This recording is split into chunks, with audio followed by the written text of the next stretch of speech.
Mesdames et messieurs, rebonjour et bienvenue pour cette nouvelle édition de Midi au Caire, qu'on commence tout de suite avec ce compte-rendu.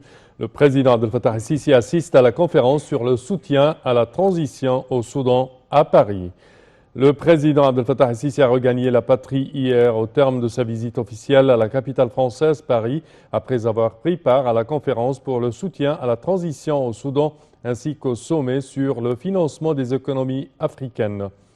La participation de l'Égypte à cette importante conférence du Soudan s'inscrit dans le cadre de la ferme croyance que la sécurité et la stabilité de ce pays font partie intégrante de la sécurité et de la stabilité de l'Égypte et de la région tout entière et reflète l'engagement de l'Égypte à ne pas épargner l'effort pour soutenir la durabilité de la paix, le développement et la stabilité au Soudan et la préservation de son intégrité territoriale. C'est ce qu'a ajouté le président Abdel Fattah el-Sisi.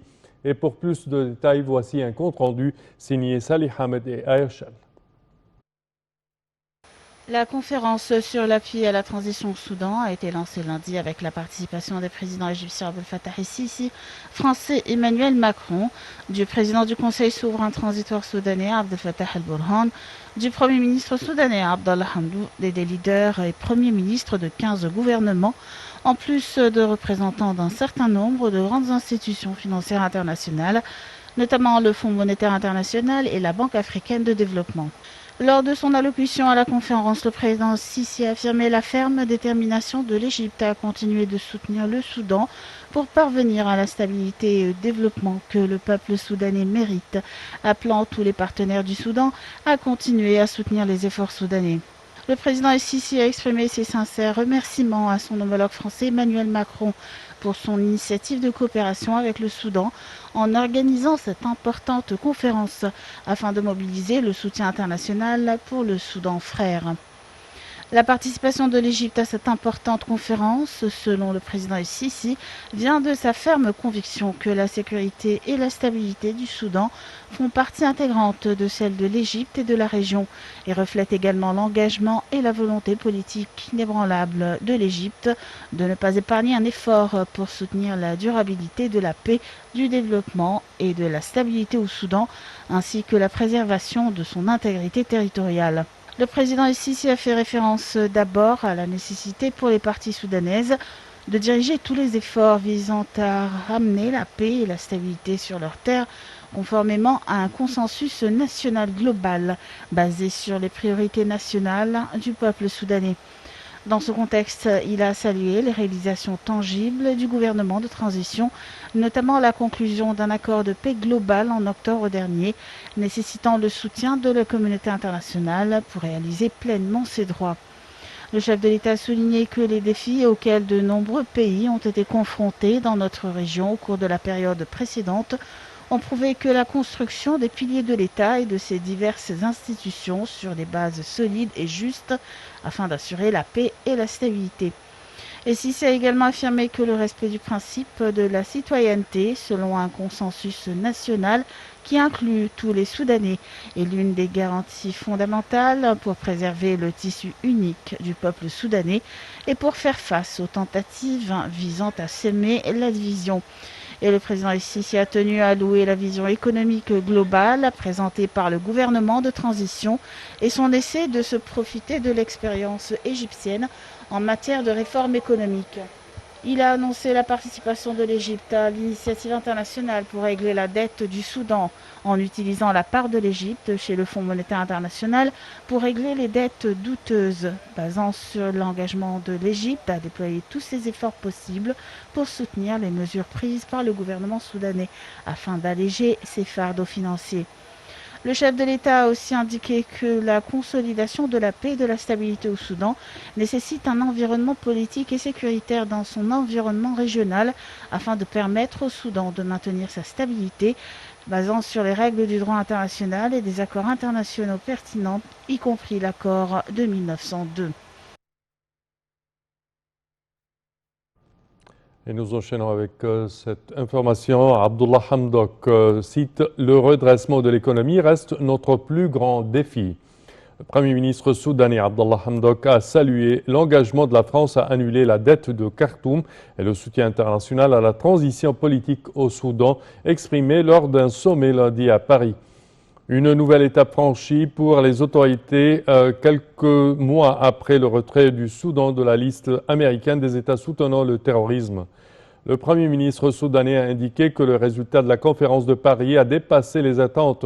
Non seulement cette conférence a marqué le retour du pays dans le giron de la communauté internationale, mais elle nous a permis d'échanger avec des acteurs économiques et sur les opportunités qu'offre le nouveau Soudan.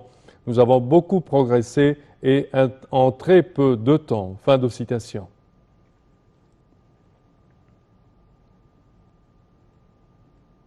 Et le président Abdel Fattah el-Sisi cite « Le soutien ciblé à l'Afrique est loin de répondre à ses besoins réels ». Le président Abdel Fattah el-Sisi a réaffirmé que le soutien orienté vers le développement du continent africain est loin de répondre à ses besoins réels. Et la manifestation la plus marquante en est actuellement le faible accès des citoyens des pays africains aux vaccins contre le coronavirus. Le chef de l'État a tenu ces propos lors de sa participation mardi aux activités du sommet sur le financement des économies africaines qui a été divisé en deux sessions. Le premier porte sur le financement extérieur de la dette et le second sur le développement du secteur privé, les réformes et les infrastructures.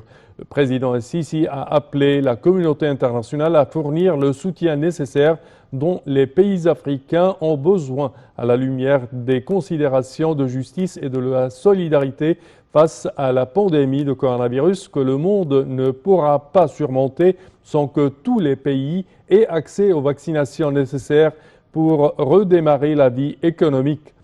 Au cours du sommet, il a été convenu de l'importance de cristalliser une vision commune afin de soutenir le continent africain pendant la pandémie du coronavirus tout en accélérant la production de la technologie médicale liée à la pandémie, telle que les vaccins et les analyses, respectant leur distribution équitable sur le continent.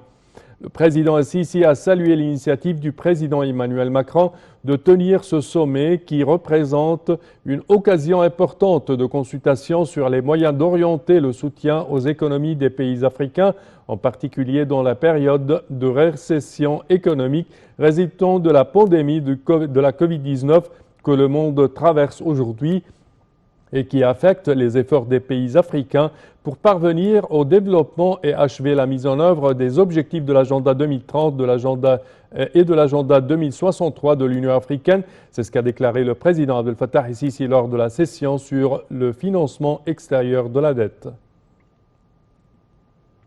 Et nous passons au Mali. Les leaders de l'ancien pouvoir reçus à la présidence.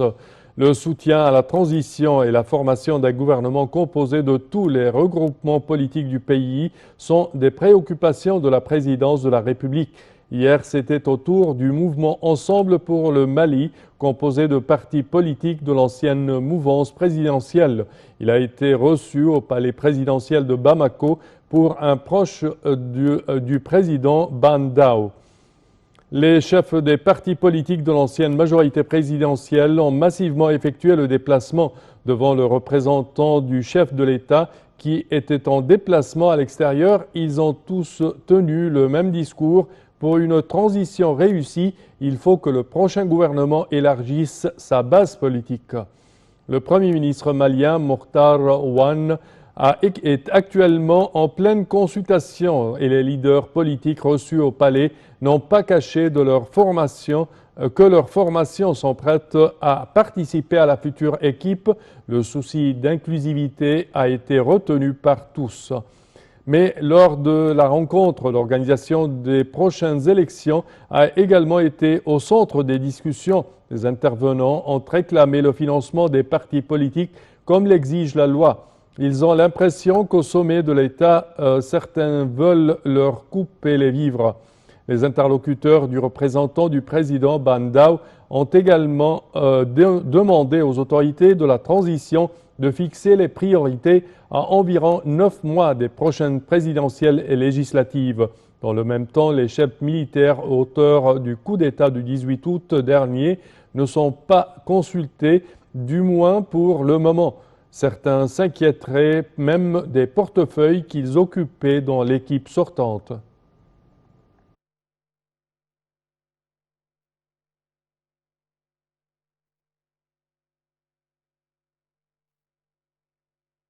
Et à présent, il est temps pour jeter un petit regard sur le monde.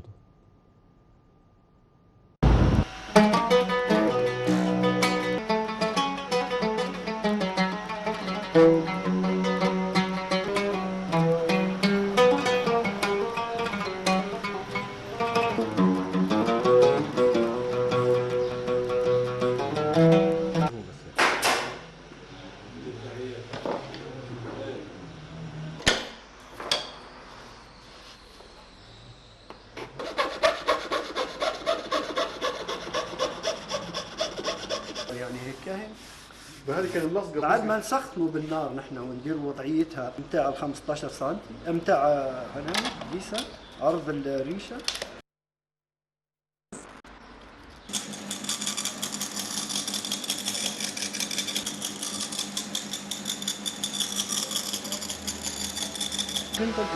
كيف تمسكها؟ في البدايه تمسكها انا بقيت بس بعدين الخراط حتى لنا بالغيره جنبتك مرحلتين نظفها من جوا نظف بين الريش بين الفتحات الريش تستعمل الغيره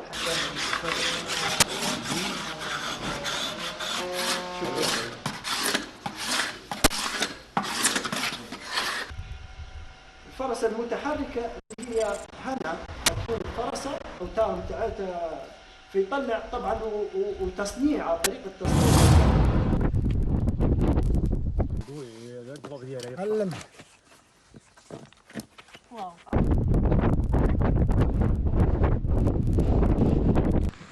اضربي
Et ceci conclut, chers téléspectateurs, notre édition d'aujourd'hui de Autour du monde, version Afrique. Je vous remercie de votre attention.